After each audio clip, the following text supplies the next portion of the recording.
Greetings, dear friends. My name is Vasyl Pekhno. I'm a Ukrainian journalist, and right now I'll be presenting during the next 20 minutes the fresh update on the battle map situation here in Ukraine, on Russian-Ukrainian war, and the situation as of July the 4th. So please join and watch this video, like it, share it, subscribe to our YouTube channel, and also leave your comments below the video. I'll start with some achievements which have been gained by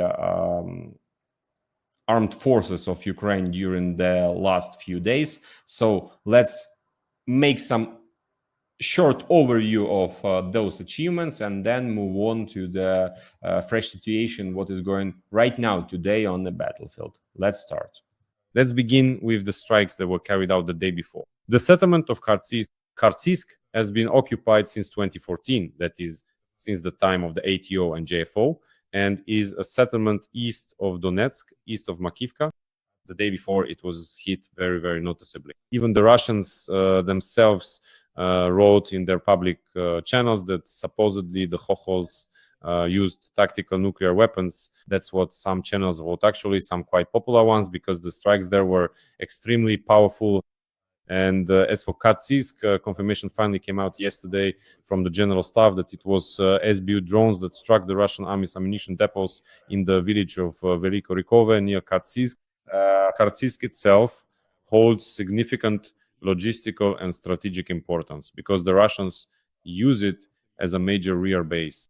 There, the enemy has set up command posts, logistics centers, ammunition depots, and storage facilities for fuel and lubricants. That's why I've repeatedly said that the best chance to gain an advantage in Donbass, or at least to level the situation, if not to talk about gaining the upper hand, then at least to even things out in Donbass is to destroy the enemy's logistics. And now, thank God, we have long-range strike capabilities with a range of at least up to 200 kilometers. And there are quite a few of them, and the enemy's air defense has been weakened, so we can reach our targets. That's why, for example, yesterday there was a strike on Kharkiv. Not yesterday, sorry, but during the night before last, there was a strike. Yesterday, the place that was hit was Luhansk. In broad daylight, during the so-called exhibition of achievements by the fighters of the special military operation, specifically honoring Operation Truba. Operation Truba, let me remind you, is a suicidal operation by the Russians when they crawled through a gas pipeline near Sudzha in the Kursk region, and about 600 Russians simply suffocated right inside the pipe, but they glorify it and celebrate it as a huge achievement of the Russian army. Accordingly, in Luhansk, they gathered at the local history museum to celebrate at an exhibition about the so-called special military operation and Operation Truba. And that's where our strike hit. This kind of video appeared on social media yesterday. It shows the exact site of the strike and the destruction. After the strike occurred, it became known that the former so-called mayor of Luhansk under the occupation authorities was killed, one of the traitors, one of Igor Plotnitsky's associates, one of the ideologists, and ultimately one of the main ideologists of the so-called Luhansk People's Republic. And yesterday, as reported, our people, here once again, the Security Service of Ukraine eliminated him. In addition, to use a term everyone understands in Ukrainian, let's say, frontline terminology, eliminated means kill the Russian brigade commander, the former commander of the 155th Marine Brigade here in the Sumy region, or rather near Sumy, in the Kursk region, in the settlement of Korenevo, as they say. This Major General Mikhail Gudkov was eliminated. He was already a former. He is now a former. Well, I mean, he was, yes, I'm already getting confused with the words. He was the former commander of the 155th Brigade of Russian Marines of the Pacific Fleet, the very same brigade that just during the full-scale invasion has completely renewed its personnel about 4 times completely. And since March of this year, 2025, this Major General Gudkov became the deputy commander of the Russian Federation's Navy, and now our forces eliminated him right there. In Korenevo, this is yet another loss among the Russian command. Let me remind you that just a week ago in the Donetsk region, almost the entire command of the 8th Combined Arms Army, which is conducting the offensive in the Pokrovsk and Toretsk directions, was also completely eliminated. There, the acting commander of this army was killed, and up to 10 people from the staff were also killed, meaning a missile struck somewhere there. This is war.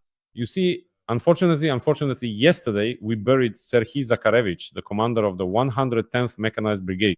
As we know, just recently on the 1st of July, there was a strike at the location where a meeting was being held.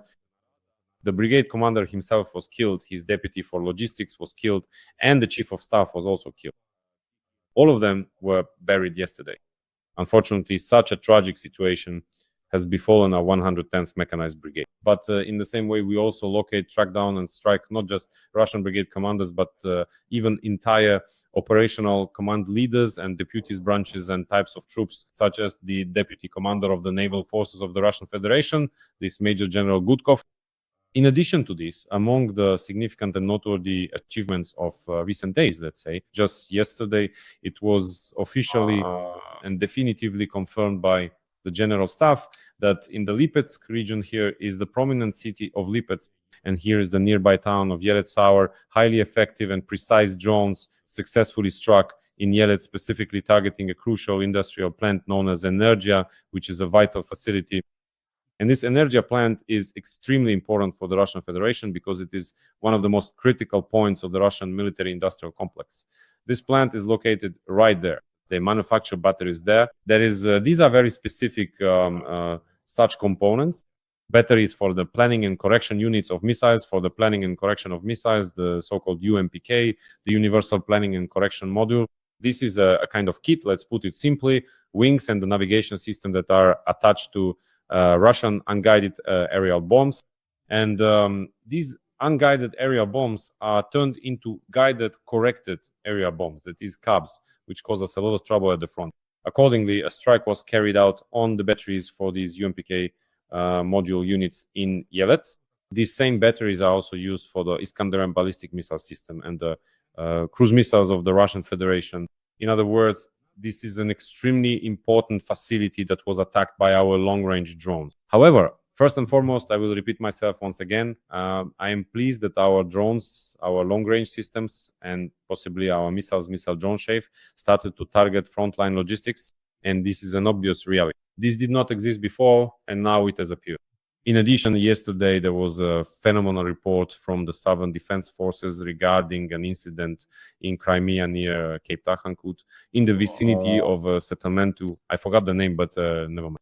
In the significant area of Cape Tarhankut, which is located on the western coast of Crimea, there was a precise strike on some very important Russian systems, specifically those known as NIBO-M. These are radar stations, and it wasn't just a single one that our forces destroyed, but three entire radar stations. These radar stations are extremely rare, and according to some reports, as of October 2024, the Russian Federation had only about 10 of them. One was reportedly hit by ATACMS, and imagine that, friends, 3 at once were destroyed literally overnight, from the 1st of July to 2nd by our drones. Of course, we won't go into the details of how exactly this was done. What makes this NIBO-M system unique? Well, aside from the fact that there were only 10 of them in Russia in total, and now there are 6 left at best, and aside from the fact that they are extremely expensive, costing about $100 million each, so in one night our drones destroyed occupiers' equipment worth $300 million. This is also, I mean, such a multifunctional, as it's called, radar complex that detects aerodynamic and ballistic objects at medium and high altitudes. What does this mean? These are the eyes of the Russian air defense system, which are supposed to detect missiles, drone missiles, ballistic threats, and potentially detect and relay targeting information to Russian air defense assets. We are systematically blinding them in Crimea. In general, a tremendous amount of work has been happening in Crimea lately, all across the peninsula. Let me remind you about the Seiki airfield, which was targeted by security service drones. Let me also remind you about the airfield near Primorsky, where 3 enemy helicopters were destroyed, along with 1 anti-aircraft missile station and 1 Pantsir-S, 1 anti-aircraft missile and gun system. Let me also remind you finally about the strike in the Kerch area. Let me remind you of the ongoing operations on the western coast of Crimea by our naval drones and the Primara unit, which launched FPVs from these naval drones to destroy enemy S-300, S-400, Buk, and Pantsir missile systems. All of these are being destroyed by drones. In other words, Crimea is now essentially turning into a kind of great Kornobaevka, legendary village in the Kherson region, where at the beginning of the full-scale invasion, the Russians supplied and stored a lot of various equipment at the Chornobaevka airfield, and this equipment was simply being completely destroyed. It was simply disappearing into a black hole. The same thing is happening with Crimea now. Seriously, just imagine in a single night, 3 out of the 10 that actually existed in the Russian Federation, 3 costly and extremely important radar stations were destroyed. These are essentially the critically important eyes for the Russian Federation. And all of these, friends, all of it is in fact a direct consequence of the fact that Russia's air defense is getting worse and worse. Because this systematic destruction of radar stations, missile launch assault of it is yielding significant results. Since now, as we can see, the factories are no longer being protected. Some facilities, unless they're in Moscow, are left unprotected.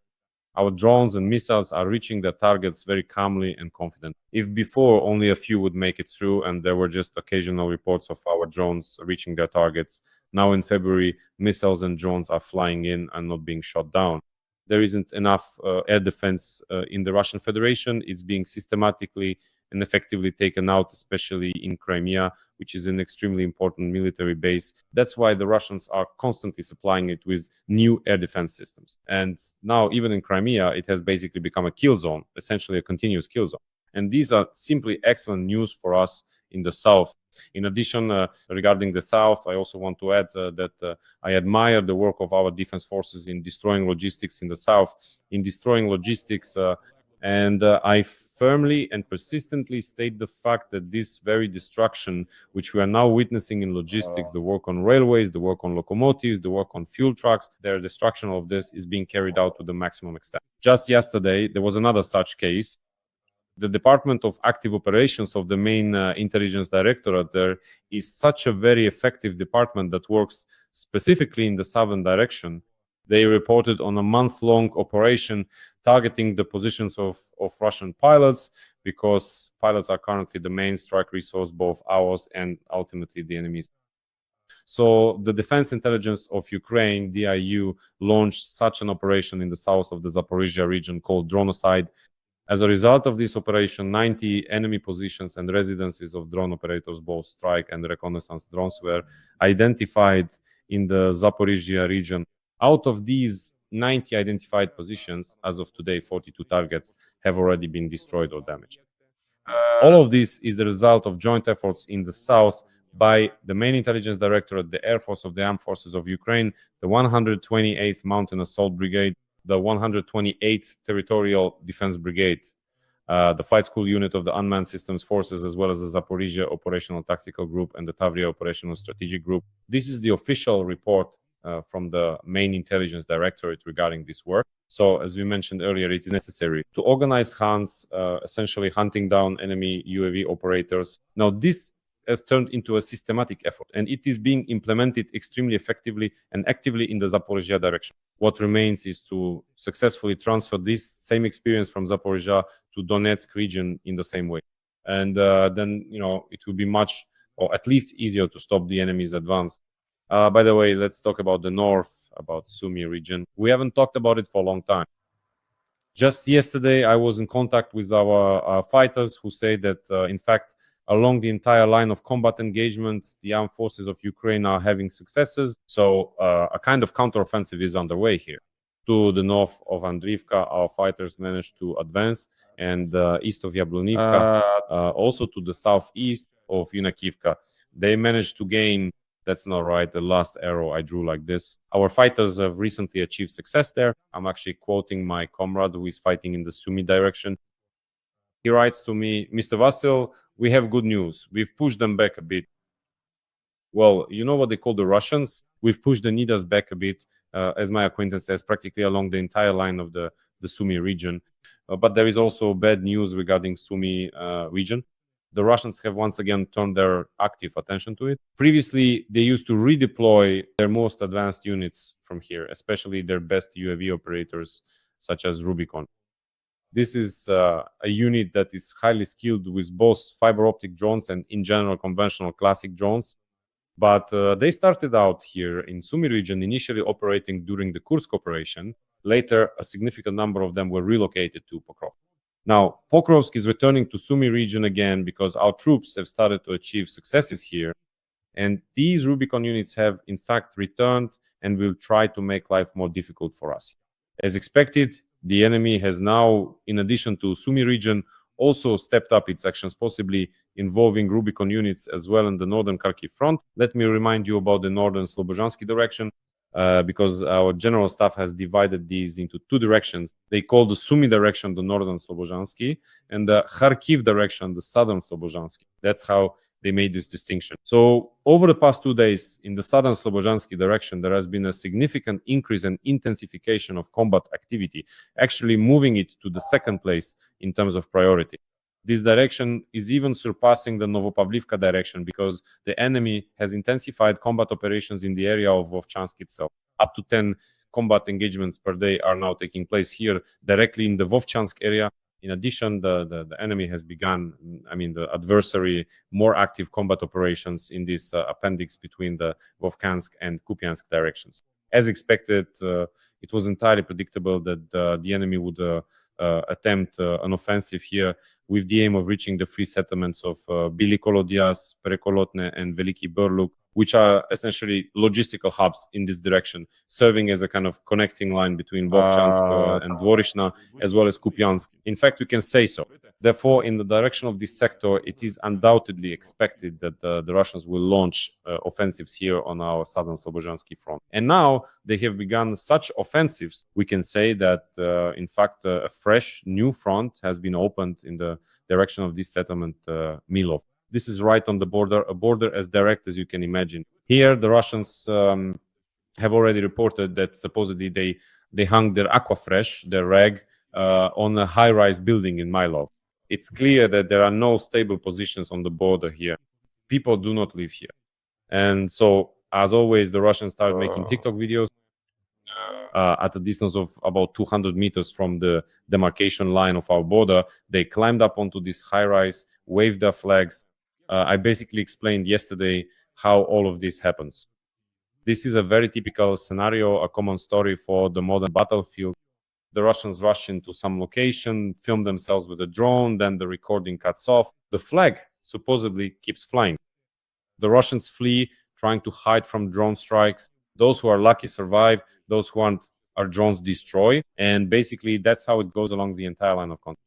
Right now, here on the southern Slobozhansky direction in Milov, the Russians try to attack this new point on the border. Besides that, there is ongoing movement, unfortunately not very pleasant and actually threatening for the defense forces. On the Kostiantinivka direction, the enemy, having so far failed to break the resistance in Yablunivka, is now moving around it toward the settlement of Stepanivka. In the past few days, we've seen minor advances toward the settlement, and we can confirm and observe these as well. In my understanding, the enemy's further movement will not even be toward Kostiantinivka, but rather further on toward the area of Druzhkivka, Oleksivka, Druzhkivka, with the aim of cutting off Kostiantinivka. That is, the Russians understand that attacking such significant, well-fortified defensive positions head-on like Yablunivka, Shcherbinivka, or Kostiantinivka is very costly and very difficult for them. That's why it's better for them to attack from the flank. Although on the flank, no one is ruling out the possibility that Druzhkivka or Alexievo Druzhkivka are weaker strong points than, say, Kostiantinivka. But unfortunately, the long range of drones allows them to cut off these logistics, and the situation in the Kostiantinivka direction continues to remain, actually quite difficult. In the same way, the Russians are trying to break through on the flank, or rather, they actually have successful advances in the areas of Koptove and Rozin. This advance is aimed at the flank of our important defensive position, Novokonomichne, in the Pokrovsk-Mirnorad agglomeration. This is the kind of movement they have carried out now. However, ahead of them lie very difficult lines for assaults. Rodinske, Krasny Lyman, the heights, and water obstacles in this direction. Therefore, I don't think they will achieve significant advances. But every meter of advance, especially concerning the logistics routes, is of course a significant threat to our forces. And the same flanking threats exist in the direction of, for example, Velika Novosilka. Here, ultimately, you can see this large gray zone towards the settlements of Voskashenka and Pidubne, if we're talking about the north. Here is Pidubne, And here in Voskresenka, the Russians are systematically breaking through, trying to create something like an encirclement in this area around Peribudova, Komar, and Mirn for our troops. They are reaching Voskresenka. There are their videos. They have achieved some successes, but so far they have not managed to capture it. So flanking threats, they continue to be a major problem for our troops. Everywhere we see that the Russians are incapable of attacking head-on, but in the end, they don't need to. They try to come in through the flanks, striking at logistics. That is why in modern warfare, more than ever before, ground robotic systems are coming to the forefront. These are things I believed in a year ago. And now I'm even more convinced in my belief and urge all of you, dear friends, to actively support the fundraising efforts of our soldiers and volunteers for ground robotic systems. Because nothing and no one handles this complicated logistics better than the Dovhan drones are flying. Ground robotic drones allow us to save not just individual soldiers, but entire units. So please donate, support the defense forces, and support this video with your likes, comments, and subscriptions. All the best. See you next time.